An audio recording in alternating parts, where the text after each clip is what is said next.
I love gangster movies.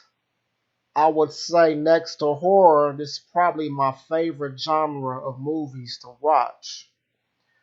Now, of course, you have your epic crime dramas slash sagas like The Godfather, Goodfellas, Casino. Then in the next tier, you have movies like Carlito's Way. But then in this third tier of movies, you have hood flicks. And that's where you'll find movies like The Boys in the Hood and the Menace to Societies of the world. These are classic hood movies. And those two, Boys in the Hood and Menace to Society, are probably in that top five category of the GOAT hood movies. But of course, you have your lesser known movies that while they might not be as well known or celebrated, they are arguably just as good and deserve that classic label. So today, in honor of my classic hood book that I'm about to drop in the next week or so, I would like to discuss five lesser known, slept on, underrated hood movies. Let's go. Now, this list was very difficult to compose because, for one, you have a lot of options to choose from, and for two, the criteria for what makes a hood movie, let alone what makes a good hood movie, can be rather challenging and controversial to a degree. But I got my list. It's my fucking list. So whatever your mother. At number five, I got Killer Season.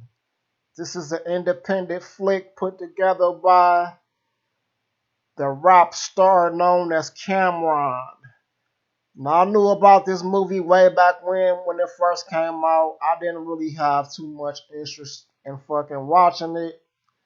Not to take nothing away from Cameron. He's a decent artist, you know. I thought he fucking nailed the role of Rico in Paid in Full, but whatever. Anyway, I ended up watching this movie recently, and I thought it was very good, man. Now, obviously, it was fucking low budget, ghetto as hell, hood as fuck, so not the greatest movie by any means. It actually reminds me of Bout It. I'm Bout It a lot by Master P, which he put out back in the day at the beginning of No Limits fucking stranglehold on the rap industry. But yeah, man, it was pretty brutal and shit. Hood, lots of gangster shit going on. More, it was pretty realistic, I would say. I think Cam probably did a slightly better job in Paid in Full. But of course, that movie had a bigger budget. You know what I'm saying? More high level production, so that's to be expected. But as far as the storyline and the intrigue, the shit had me engaged from beginning to end. And speaking of the end, it fucking concluded with the biggest cliffhanger in movie history, man. Like, goddamn, how you end a movie like that? To the point where I'm fiending for a fucking sequel. Unfortunately, I don't have the fucking most optimism considering that this movie is what, like 15 years old? So I don't know if a sequel gonna be coming. Hopefully this nigga can put one out before he or we get too old. But Killer Season is definitely a solid hood flick. Despite what it lacks, it's worth checking out and worthy of that underrated hood gem title. Keeping the hip hop thing rolling, at number four we have Before I Self Destruct, starring 50 Cent. I don't think I heard of this movie. I knew there was like a little CD album or whatever that it came out, but I never knew there was a movie associated with it. But I thought this movie was pretty good, man, and I actually enjoyed it way more than fucking Get Rich or Die Trying, which was very disappointing. It was just overly fucking cheesy, and I know it was partially based on his life, but I don't know, man. For the budget and the production values, which were very solid, it looked like a good movie presented well. I just thought it came off as kind of fucking cheesy. But anyway, before I self destruct, it's more low budget, more independent, but I thought it was much better, man. The acting, the story, the grittiness is just fucking captured. It hit on most of the elements that you would expect in a good hood movie, man. My only complaints would be it was kind of short, but that could be because it just had me hooked, and it went by fast. I think it was maybe like 80 minutes or something like that, so a tad shorter than an average flick, but it was a good way to spend your time and shit on a Tuesday night or whenever the fuck you want to watch some movies. I thought 50 did a pretty solid job. Had some hot bitches, cameos by well known actors and hip hop artists. Thought it was pretty good, man. The ending was kind of fucked up, but the way the plot was constructed, I guess you could say it was pretty fitting. So before I self destruct, definitely worth checking out. And fucking several stars above Get Rich or Die Trying for this hood movie fan. Number three is where we kind of stray off a bit from the typical hood movie or what you might think a hood movie is or should be, whatever the fuck. And that's with Blood In, Blood Out. Now, this movie is based on Mexican gangbanging, more or less, and shit. Of course, most hood movies, they star in fucking black people in the fucking hood. But this movie, Blood In, Blood Out, it's in the hood, but it's just, a Latino environment. So that's not to say that these niggas can't be hood because living a hop, skipping away from Southwest Detroit, I've been down there, plenty of times, and that shit is definitely hood. They dealing with the same trappings and shortcomings as we did on the west side of Detroit. So it is what it is. But I thought this movie was just awesome, man. I would actually call it the Godfather of gangbanging movies. Like for one, it's like 3 hours long and shit, so it definitely fall into that Godfather epic category in terms of length. But I just thought the story was fucking uber fascinating, man. And they had a lot of fucked up shit going on, man. You got these three, I guess they was brothers or cousins, whatever. These three fucking family members that grew up in this set, Vatos Locos.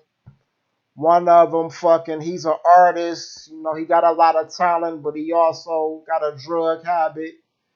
The other one, who was like the head fucking honcho, this nigga becomes a fucking police nigga and shit. And the other one, who caught a rap for the police nigga, he ends up pretty much spending the bulk of his life in prison. It kind of branches off into their individual stories, but it's mostly about my man Miklo, who was like the half white boy, half Mexican, Chicano, I guess what they call it. It was mainly his story and shit, but they kind of intertwine all three of their stories. And I just thought it was an epic ass movie, man. I'll put it over Colors and slightly above American Me because it was more interesting and had a lot more shit going on, and of course it was more hood. So while I love American Me, I don't think it was quite worthy of this fucking list. But yeah, man, Blood In, Blood Out, man. Fantastic hood movie. And if you ain't seen that shit, you need to get up on it.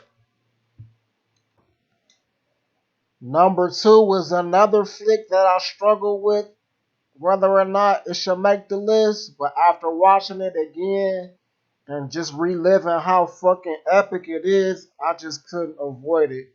Especially understanding the ties that it has to hip hop, which is born and bred in the hood. And that movie is King of New York. Now, this movie just stars some of the most known actors in cinema and especially in crime movies, starring the great Christopher Walken, who plays Frank White, a drug kingpin just getting out of prison, and he hits the block ready to take over the game and make niggas close down shop. He's not bullshitting.